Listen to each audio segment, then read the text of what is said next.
On personal taxation, I think the finance minister has a mixed bag for everybody.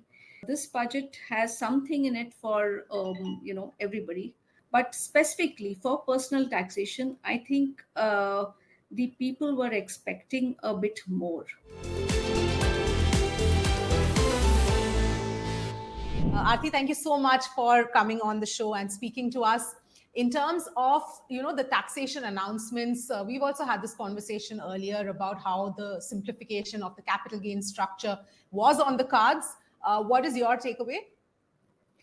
On personal taxation, I think the finance minister has a mixed bag for everybody.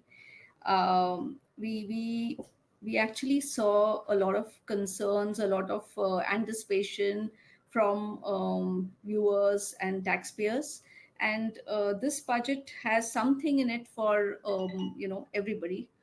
The focus of the government in the FM speech has been primarily around skilling, women empowerment, and generation of employment for people. The government schemes have also been announced in terms of employment linked incentives. But specifically for personal taxation, I think the people were expecting a bit more. First of all, there has been no changes in the tax rates or any kind of tax breaks given for people opting for the old tax regime. This clearly indicates that the government is not encouraging anybody to go in for the old tax regime going forward. In the simplified tax regime, in fact, there have been two announcements. One is there have been tweaks in the tax slabs, which have been announced. And the second thing is that the standard deduction has been enhanced from 50,000 to 75,000 for people. The expectation of people was that this would go on to a lakh, but unfortunately, the finance minister has stopped it at 75,000. So, with the combination of these two things, there is a tax saving for people who opt the simplified tax regime of around 17,500. So that's the saving that people will get from opting for the simplified tax regime. There are further few announcements. I think the most significant announcement, which would impact a lot of people having overseas assets, is around the reporting for financial assets. Quite a bit of stir in the past 1 year, where even for a very, very small amount of income which goes unreported, overseas income that goes unreported, overseas asset which is not reported, there is a direct penalty of 10 lakh rupees. And to Right. some extent, there was a lot of noise around this, and which is where now the finance minister has put in a threshold of 20 lakhs, asset value of 20 lakhs, which is there. So that is a relief for many people. One long standing demand of most people was that please let us adjust the tax collected at source against my salary tax withholding, and that the FM has agreed to. So now we can have a credit of TCS also adjusted against tax withholding. Otherwise, people were just waiting for the refunds if they had no advance tax to pay. Yes. Another small Right. amendment is in respect to contributions to new pension scheme. So that can people can contribute now up to 14%. This is just to bring people at par with government employees. Again, this is possible only if you are opting for the new pensions, simplified tax regime, and not Right. if you are opting for the old tax regime. I'll pause a bit Right. here and maybe Uh, if you have questions. Yes, yes. So, on the capital gains structure in terms of simplification, what is your sense? Is this the right way to go? It's probably not being done in one go, they will do it step by step. But as a beginning towards simplification of the entire capital gains structure, what is your sense? I think this is a welcome change. Uh, Definitely not to the extent what people were expecting, what the taxpayers were expecting, but still it is a good start.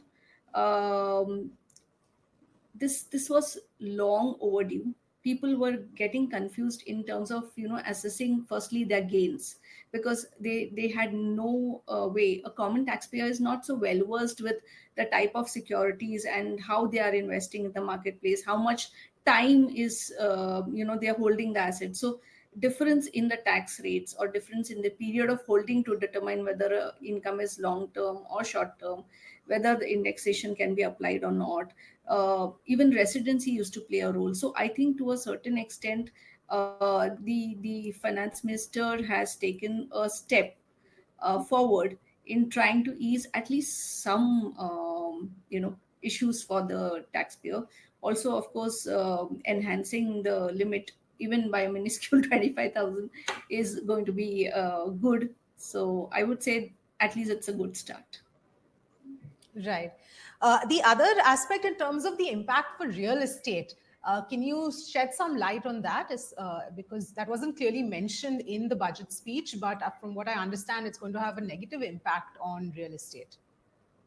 So I think you're referring to amendment which says that okay, a lot of people dealing in property, where they were Hmm. renting out a lot of property earlier, and they were offering that property as income from profits and gains of business and profession.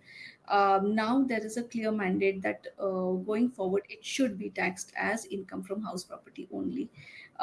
This has to be looked into a bit further, because there are several businesses who operate in this fashion, where they're offering this income, rental income per se, as income from business and profession. So to a certain extent, we will have to look into it much more deeper here. I have not yet seen the fine print, so to that extent, we will just have to evaluate this. Right. On the old tax regime, of course, there were a lot of people who were hoping for changes to come, but felt that it's not going to come in, especially the ATC benefit being extended, etc., because the government is pushing people towards a new tax regime. With these changes that have come in today, do you believe it is now incentive enough for a big chunk of people to start moving towards a new tax regime, because people have not really adopted the new regime since it was launched as much as the government would have liked? See, today, if we see, there is a sizable amount of people still, opting for the old tax regime, and the reason for that is very clear. There is a sizable amount of benefit coming from a house rent allowance. Many people who are renting premises, staying in rented premises, they see a sizable amount of tax reduction from salary.